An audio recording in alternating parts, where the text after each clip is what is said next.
Oke, Assalamualaikum warahmatullahi wabarakatuh dan salam sejahtera. So, how are you today? Excellent, that's right. Oke, Alhamdulillah malam ni kita dapat bersama lagi. Hari ini 6 hari bulan Januari 2020. Dan saya harapkan anda telah bersedia untuk menghadapi tahun 2021, 2021 dengan azam yang lebih kuat, dengan semangat yang lebih kuat, dan juga bersedia untuk menghadapi 2021 ni dengan tekad dan azam yang lebih baik. Faham saya? Dan saya selalu berkongsi bahawa dalam perjalanan karier kita, dalam perjalanan kerja kita seharian, apa yang paling penting adalah ilmu dan juga pengetahuan yang kita ada. Kerana apa?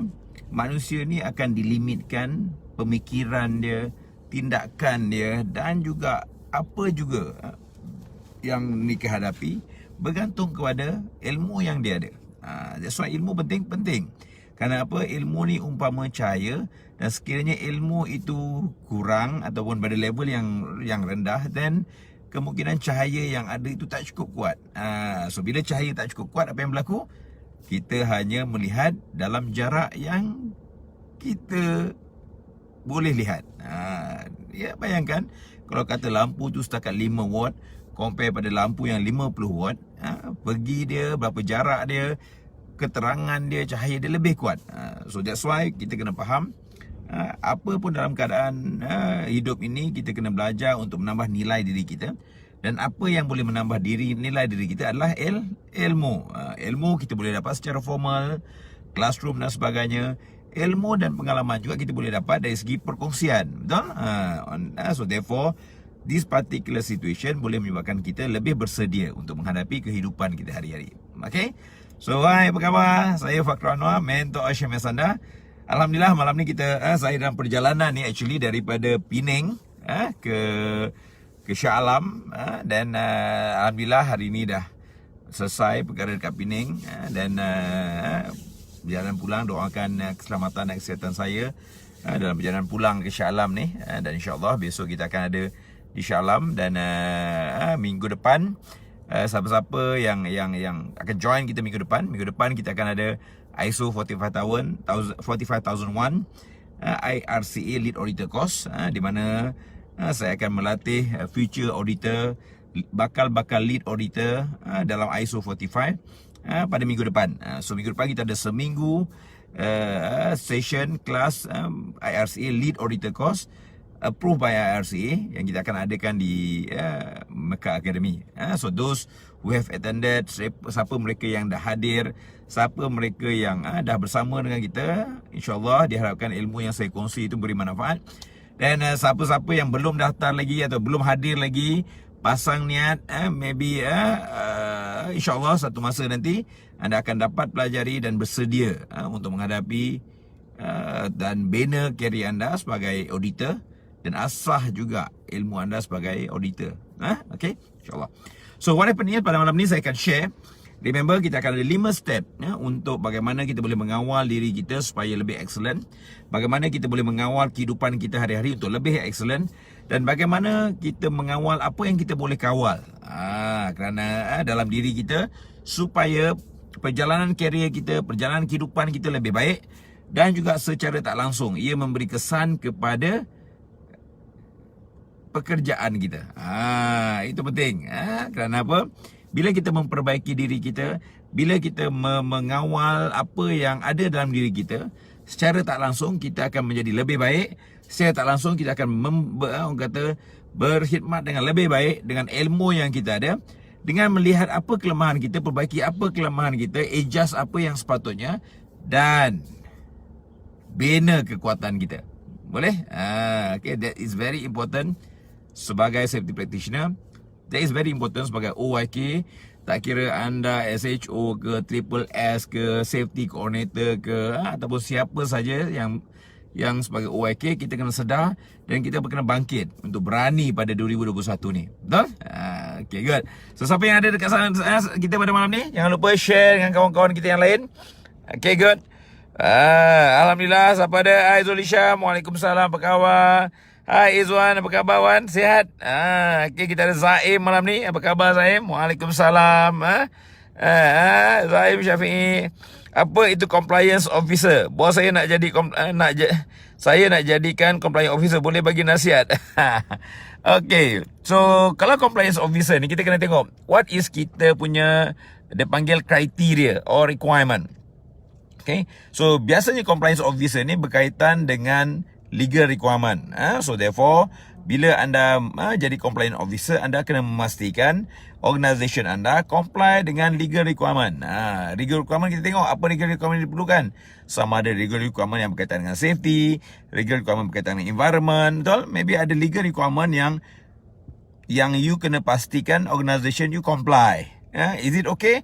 Sebenarnya part and puzzle of safety punya kerja juga to ensure compliance. Tapi bukan kita yang nak comply. Kita kena advise untuk organisation comply. Faham soal?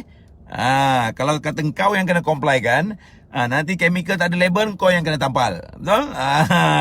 Okay, so that's why kita kena faham, untuk jadi compliance officer, you kena sebaik-baiknya jadi auditor. Jadi anda tahu bagaimana nak delegate. Betul? Okay, dan bukan anda yang comply kan, anda akan delegate kepada mereka yang kena ensure proses tersebut comply dengan legal requirement. Okay, boleh? Okay, Zaim, sebut sikit. Okay, yang lain siapa ada? Hai Muhammad, apa khabar? Waalaikumsalam Muhammad. Okay, Iskandar, apa khabar? Nick, apa khabar Nick? Fadirul. Okay, siapa yang ada kat sini? Say hi, say hello, say salam. Jangan lupa like and share banyak-banyak. Love kat situ. Shoshan, apa khabar? Okay, good.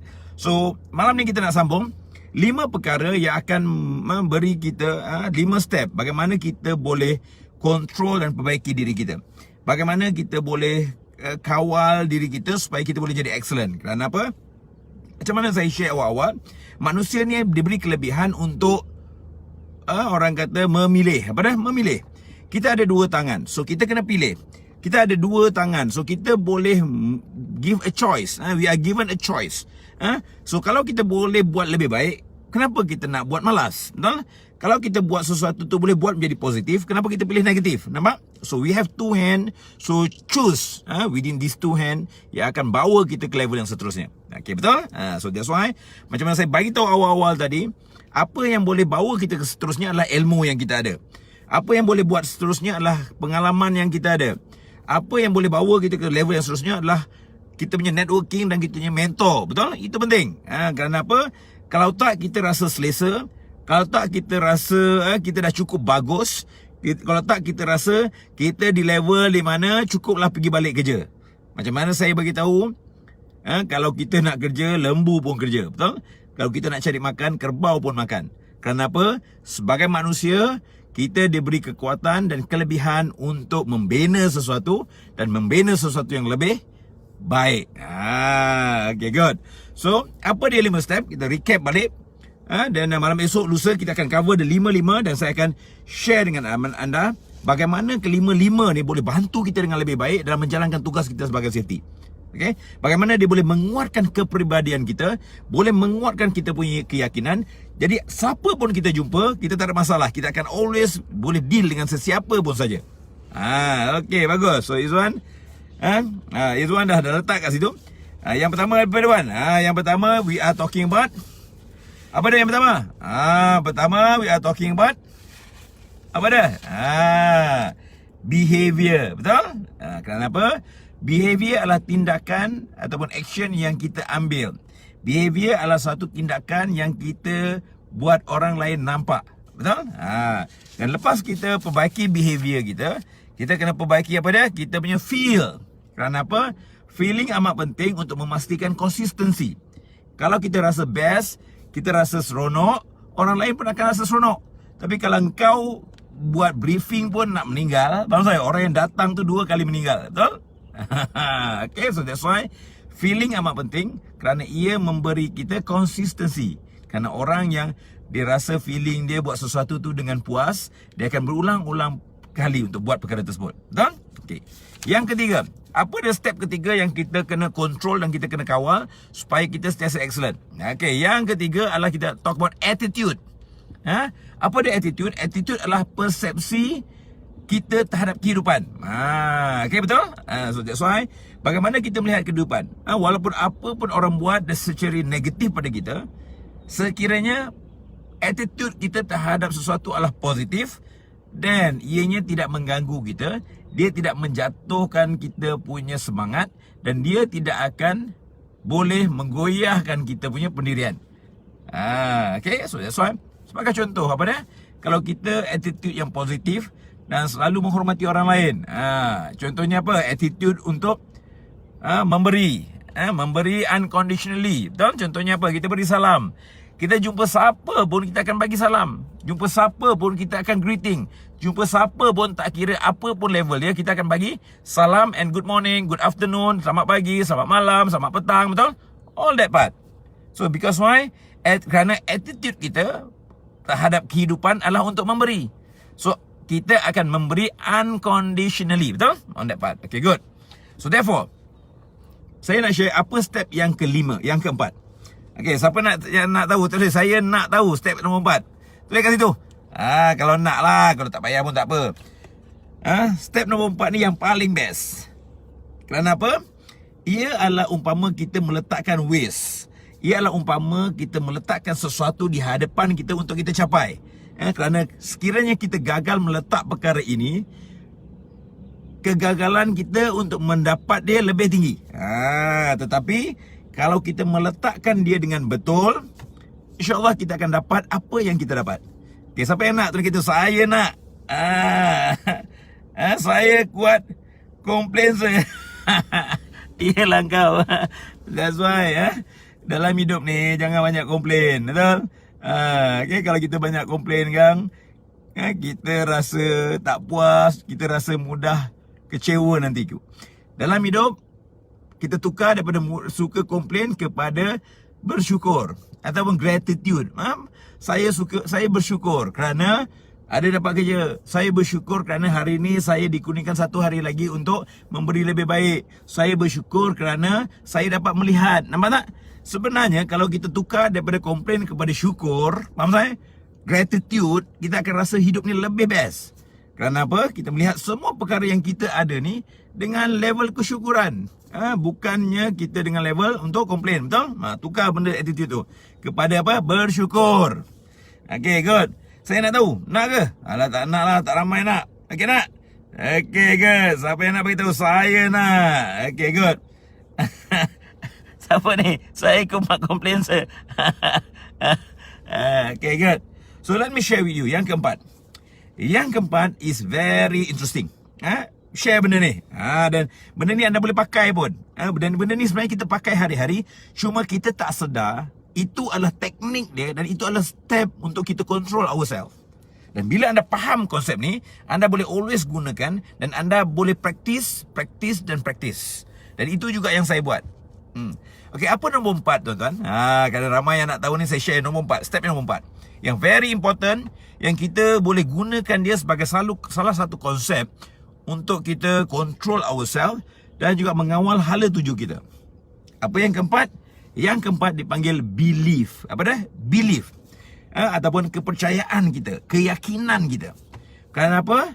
Keyakinan dan kepercayaan adalah sesuatu yang kita bina dan kita control. Anda boleh percaya apa yang anda nak percaya melalui apa yang anda baca.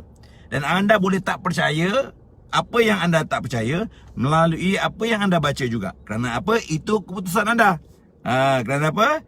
Apa yang kita percaya adalah apa yang kita boleh kawal. Kalau orang lain tak percaya pun, tapi kalau kita percaya pada diri, at the end of the day, kita be able to achieve that particular part. Okay, good. Saya bagi contoh. Konsep yang paling mudah dalam percaya atau belief ini adalah konsep dipanggil be, do, get. Apa dah? Tulis kat situ. Siapa yang tulis kat situ? Be, do, get. Apa dah? Be adalah belief. Do adalah kita punya behavior, tindakan kita. And get, kita akan dapat apa yang kita nak. So we have to understand that particular concept. Saya bagi contoh. Okay, saya bagi contoh. Boleh? Boleh ke saya bagi share contoh ni? Boleh saya share sikit boleh? Alah, macam tak nak je, tak nak. Believe, betul tu. Believe. I believe I am an excellent safety officer. I believe that I can do it. I believe that I am a powerful creature. Betul? I believe. So that's why sama juga bila seseorang tu percaya apa yang dia percaya, perkara yang lain yang menggoyah dia kan, tak penting. That's why dalam kehidupan kita ada be, do, get. Apa dia be, do, get? Saya bagi contoh. Boleh ke ni? Macam tak nak je. Okay, siapa nak tulis dia tu? Nak. Okay, so contoh dia. Okay, so anda teringin nak makan contohnya ayam goreng, betul? KFC contohnya. So believe kita nak makan ayam goreng. Okay, nampak tak? So we have to put the be first. Dan bila kita do, kita carilah kedai, kita carilah tempat kita boleh dapatkan, kita drive ke, kita bawa kenderaan ke, kita jalan kaki ke, kita do whatever it is untuk bertindak, untuk pastikan at the end of the day kita get what we want. Nampak tak? So we have to understand that konsep dia adalah kita meletakkan sesuatu untuk kita ambil tindakan dan kita get at the end of the journey. So bila kita ambil tindakan, kita do, then at the end of the day kita get the ayam goreng atau KFC. Kalau anda letak B tu, believe anda nak makan pizza, betul? So dah tentulah anda punya do tu untuk cari pizza. Bukan do tu kau nak cari tom yum. Bukan do tu kau nak cari chicken chop, betul? So we have to understand that believe adalah umpama ways untuk kita lihat apa yang kita nak capai. Believe ada sesuatu yang kita kena letak keyakinan yang kita akan dapat pada penghujung dia. Believe adalah kekuatan yang dipanggil inner strength, yang nobody can take from you. Kenapa? Anda berhak untuk memilih apa yang anda nak percaya. Anda berhak menentukan apa kepercayaan anda. Dan orang lain kena hormat kepercayaan anda, kerana kepercayaan anda yang total, tidak siapa yang boleh menggoyang dia. Betul? So that's why dalam kehidupan pun sama juga. Dia panggil apa? Be, do, get.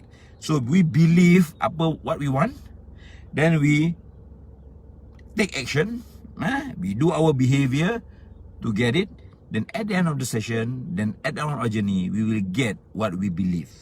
So that's why amat bahaya sekiranya anda believe perkara yang salah. Contoh believe yang salah apa dia? Oh, kita percaya majikan ni tak nak beri kerjasama. Tak. Kita kena ubah dia, tukar dia. Majikan akan beri kerjasama. Cuma mereka tidak ada ilmu. Mereka masih jahil. Kerja saya untuk educate dia. Oh, pekerja tak nak cooperate. Nampak tak? Bila anda dah believe benda tu berlaku, so benda tu akan berlaku. So, bagi tahu, pekerja bukan tak nak ikut, dia masih belum ikut. Kenapa? Kemungkinan dia tak ada ilmu. Kemungkinan dia tidak ada pendorong. Maybe dia tak ada motivasi nak buat. Maybe dia tidak ada galakan daripada majikan. So, faham saya kan? So, that's why kita kena tukar belief kita, daripada sesuatu yang negatif kepada belief kepada yang lebih positif. Kerana setiap orang ada potensi untuk berubah. Setiap orang ada potensi untuk membuat lebih baik. Dan setiap orang nak lebih baik daripada sebelumnya. Tidak ada orang yang tak nak lebih baik. Tak ada orang yang orang kata nak benda tu semakin berkurangan. Betul? So we have to understand that concept. So that's why belief make us stronger. Belief make us achieve what we want to achieve. If you believe you are excellent person, so you kena think as an excellent person. You have to feel as an excellent person. Betul? You talk and speak as excellent person. You behave as excellent person because you believe you are excellent creature. So we have to understand, belief adalah sesuatu yang kita connect. Belief adalah sesuatu yang kita nak capai. Belief adalah sesuatu kepuasan bila kita capai sesuatu itu. Boleh? So that's why penting untuk kita set belief yang betul. Penting untuk kita memperbetulkan belief-belief yang salah ni. Dan amat penting untuk kita dapat kejelasan apa yang kita nak percaya. Kerana apa? Bila kepercayaan itu unshakable dan amat kuat, tak ada siapa pun boleh menggegar dia. Sebagai contoh, KLCC tu tuan-tuan, KLCC tu asalnya orang kata apa dah? Tempat lomba kuda je. Okey? Apa dah? Tempat lomba kuda je. Siapa sangka kat tengah KL tu asalnya tempat lumba kuda, akhirnya boleh terbenanya bangunan KLCC yang 2 tingkat yang pernah menjadi antara bangunan yang tertinggi di dunia. Betul? Kerana apa? Kerana ada orang yang percaya bahawa Malaysia boleh.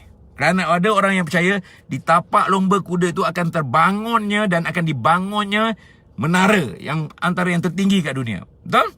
That's why belief is one of the most powerful tools on empowering life. Okay, boleh? Siapa yang ada kat sini?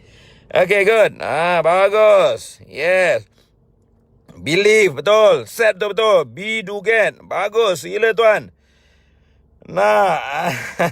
Okay, Stanley. Excellent. Kadang-kadang Will bagi saya, bila salah dah resen kau adjust lah. Betul. Adjust. Okay, good. If you believe on yourself, you can get excellent. Bagus. Pekerja okey tuan, majikan aja ketegak macam batu Famosa. Okey, betul. So kalau kata majikan ni senang aja, betul? Kita kena faham majikan ni pun manusia juga. Bila manusia, you kena belajar psikologi tentang manusia. Betul? Fair. Kenapa? You deal dengan manusia.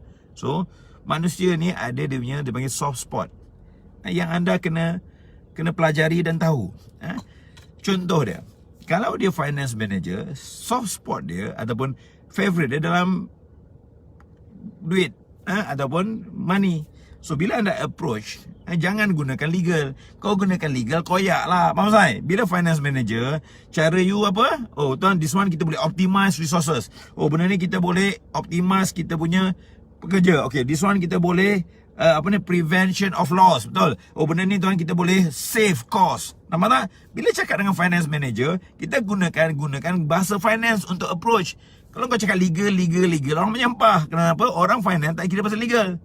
Orang operation, takkan kita nak pasal legal saja. Legal salah satu. Orang operation kita talk regard apa? Buat performance. Talk optimization of performance. About about output, about kita punya achieving target. Betul? So benda-benda tu kena sesuai. Dan dia punya orang kata frekuensi tu kena sama. Betul? That's why memang semua orang ketegak. Nabi pun dulu mula-mula masa turun dekat Mekah, sekitaran dia semua orang jahil. Orang jahiliah. Faham saya? Lagi susah. So apa yang kita buat? Adakah Nabi berhenti untuk sampaikan? Tak. Dah sekitaran kita jahiliah, kita kena educate, kita kena tarbiyah, kita kena sampaikan ilmu, kita kena educate diorang, train diorang, betul? Kita kena sekolahkan diorang, betul? Kalau kata diorang tak boleh disekolahkan, panggil orang lain untuk sekolahkan dia atau hantar dia pergi sekolah. Faham tak? So itu penting. Dan apa yang boleh ubah manusia adalah pemikiran dia. Apa yang boleh ubah manusia adalah emosi dia. Apa yang boleh mengubah manusia adalah behavior dia. Dan macam yang saya share dia, apa yang kita boleh ubah dan kontrol pada diri kita dan orang lain, yang dia boleh kontrol diri adalah tengah belief dia. So that's why we have to believe that majikan pun nak berubah, cuma belum jumpa cara dia, kerana mereka masih jahil. Faham tak? Okay, good. So siapa yang ada kat sini? Betul tuan, faham. Okay, so Anis, jangan mudah kecewa, betul? Kerana itulah perjuangan kita. Dan bila ada je perubahan, itulah kepuasan kita. Betul? Dan itu juga kejayaan anda. Betul? So never give up. Never give up. Cuma kena selalu belajar ilmu baru. Kena belajar teknologi baru. Kena belajar teknik baru. Betul? Kenapa? Kalau pisau ni tak diasah, lama-lama tumpul. Dalam tumpul karat pula tu. Betul? On that part. Okay? So bagus. Okay, bagus. Okay, Azizul, behavior, feeling, attitude, belief. 5 tunggu esok. Besok nombor 5 kita akan belajar apa dia 5 step yang kita boleh control supaya kita jadi orang yang lebih hebat. Betul? So that's why jangan lupa share dengan kawan-kawan. Kerana sebaik-baik manusia orang yang beri manfaat kepada orang lain, dan sebaik-baik manusia adalah orang yang boleh beri manfaat kepada ramai orang. Betul? Dan insyaAllah, mana yang saya mampu, saya akan cuba bantu. Mana yang saya mampu, saya akan share dengan anda. Betul? Ilmu-ilmu yang boleh memberi kita kekuatan yang berbeza. Kita tak nak buat benda yang sama, tuan-tuan. Kita tak nak hidup dengan perkara yang sama. Membosan. Betul? So kita kena perbagaikan ilmu kita. Kita kena perbagaikan teknik kita. Kita kena perbagaikan kita punya metodologi. Kenapa? Dalam hidup, jangan try and error. Kita Try and adjust. Apa dah? Itu try and adjust. Okay, so saya yakin dengan ilmu yang lebih baik, dengan ilmu psikologi yang kita ada, kita boleh approach orang dengan lebih baik. Safety akan lebih baik dan akhirnya kita nak setiap orang datang kerja, bekerja dan pulang kerja selamat dan sihat. Betul? Okay, so all the best all of you. InsyaAllah kita jumpa lagi malam besok. Dan doakan juga, tolong doakan kesihatan dan keselamatan saya. Okay, siapa yang dah dapat buku 5 Pillar tu, kau tulis kat sini. Dah dapat buku, bagi tahu. Okay, dah dapat. Siapa yang dapat? Okay, good. Siapa yang dapat buku The 5 Pillar, bagi tahu saya dah dapat. Dan jangan lupa share benda tu, baca benda tu, dan insyaAllah pelajari benda tersebut supaya anda boleh bersedia untuk menjadi seorang safety executive yang excellent. Okay, so kita jumpa lagi malam besok. Okay, dah dapat dah. Syoshan dah dapat. Okay, bagus. Mak Fairul dah dapat dah. Okay, bagus. So siapa yang dah dapat? Okay, so insyaAllah malam besok kita jumpa lagi. Remember, yang saya selalu katakan, stay safe, stay healthy and stay excellent. Okay, so jumpa lagi. Bye. Okay, good.